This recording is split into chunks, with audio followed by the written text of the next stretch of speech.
Hi, my name is Michael Johnson, and I represent Pathways to Peace at the United Nations in New York City.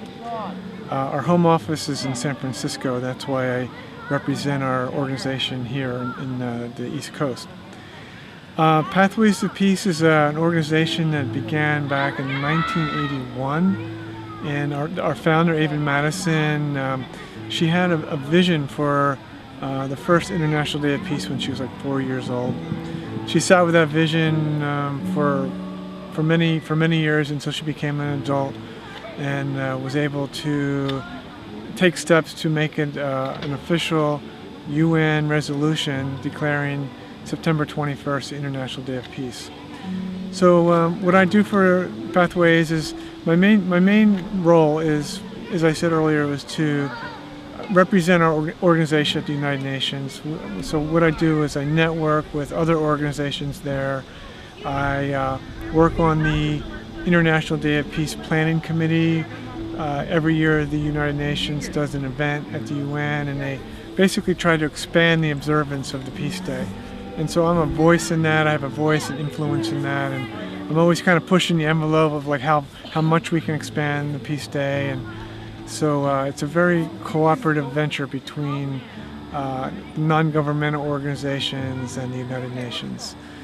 So, the other thing that I do is I help in my local community with peace projects, and especially with youth. One of the projects that I'm working on right now is called Youth Leadership 2012. And what I'm doing is I'm helping to I guess, train and organize youth in our community to become leaders in both local, regional, national, and global community. Because I feel that our youth have a really important voice in policy and direction for our policymakers.